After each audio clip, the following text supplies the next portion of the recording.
ये अमृतमय श्लोक है। भक्त के लिए, प्रेमी उपासक के लिए यही जीवन है। ये सब साधन मार्ग है, पर ये हर संप्रदाय के, हर साधना के उपासक के लिए ये अमृतमय श्लोक है। भगवान इस श्लोक में बोले हैं सुलभा, मैं बहुत सुलभता से उसको प्राप्त हो जाता हूं। जैसे महाप्रभु बोले क्यों न बिन कष्ट रस सिंधु को पीजिए, तो कह रहे तस्याहम सुलभा, मैं उसके लिए सुलभ हूं। सुलभ माने बिल्कुल सहजता से प्राप्त हो जाता हूं। किसके लिए? बोले अनन्य चेता सततम यो माम स्मरत नित्यशः,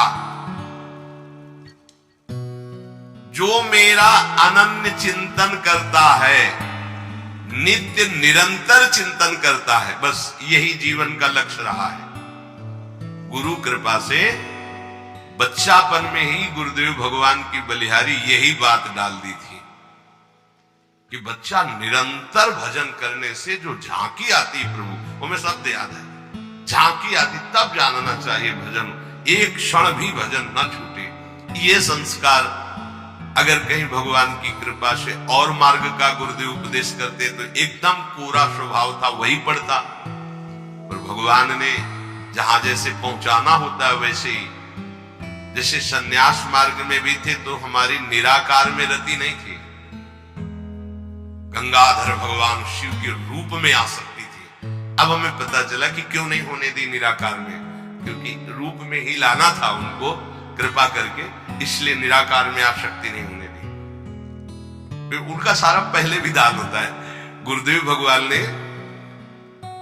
ये पिताश्री से कहा, पिताजी आए और कहा कि ये लड़का बाबा बनना चाहता है स्वामी जी। वो आते जाते थे घर में, तो सैमशी में उस समय स्वामी जी विराजमान।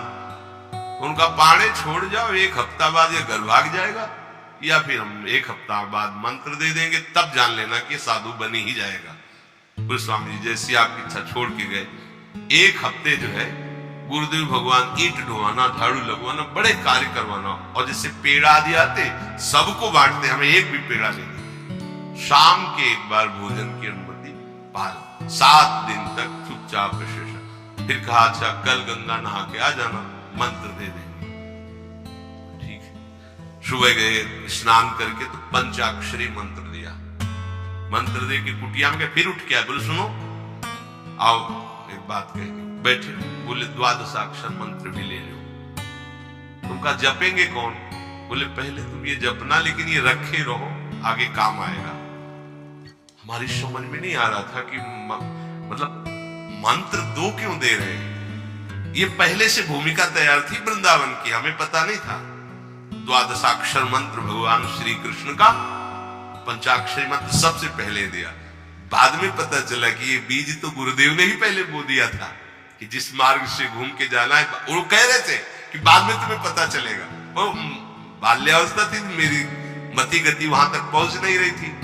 और जपे हम पहला ही, जपे पहला ही। बाद में जब भगवान शंकर ने इधर, तब मुझे समझ में आया कि बीज तो गुरुदेव भगवान ही अंदर से बो दिए थे पहले ही। ये कृपा गुरुदेव भगवान की हुई कि चित्त में बैठाल दिया कि निरंतर चिंतन करना यही संन्यास है, यही साधना है, यही भगवत प्राप्ति का स्वरूप है। गुरु कृपा से पूरे जीवन भर एक बात रही कि हम कभी एक सेकंड के लिए अपने आराध्य देव को ना भूले। पूरे जीवन भर इसकी चेष्टा गुरु कृपा से कर। अन्य सब बात थी साधन की, पर बात उसमें प्रधान ये थी कि भूलेगा। जैसे हम गायत्री मंत्र भी जप रहे हैं नैष्ठिक ब्रह्मचर्य में, तो गुरु के द्वारा दिया हुआ पंचाक्षरी मंत्र लिखा हुआ है, बार बार उसे देख रहे हैं, अंदर से देख रहे हैं, गायत्री मंत्र चल रहा है। बड़ी कृपा रही है, मन को भागने के अवसर नहीं मिले। अनन्य चेता सततम, इसीलिए हम आपको फिर कह रहे हैं, बहुत जल्दी लाभ लेना है तो इसको डबल पटरी में फंसाओ। यह जो एक मन बहुत ठोर कर कह उसने सच पायो, बहुत जगह नहीं लगता है कि एक प्रभु में लगाओ फिर संसार में, प्रभु में ही 2 जगह लगा दो। बड़ी चतुराई से फांसा जाता है।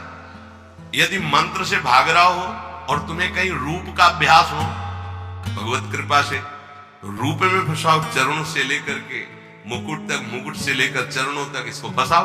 पर ये कठिन बात है, रूप आना कोई साधारण बात थोड़ी। तो डबल नाम में फंसाओ। जैसे कल कहा था कि शरणागत मंत्र चल रहा, राधा लिखे, राधा बार बार और शरणागत मंत्र जा कहा जाएगा। तो जब गायत्री जी जब करते थे अनुष्ठान पुरस्चरण का, तो सामने पंचाक्षरी मंत्र लिखा हुआ है और गायत्री मंत्र चल रहा है। अगर हम जरा सा भी चूकेंगे तो या तो मंत्र छूटेगा और या तो वो दृश्य छूटेगा।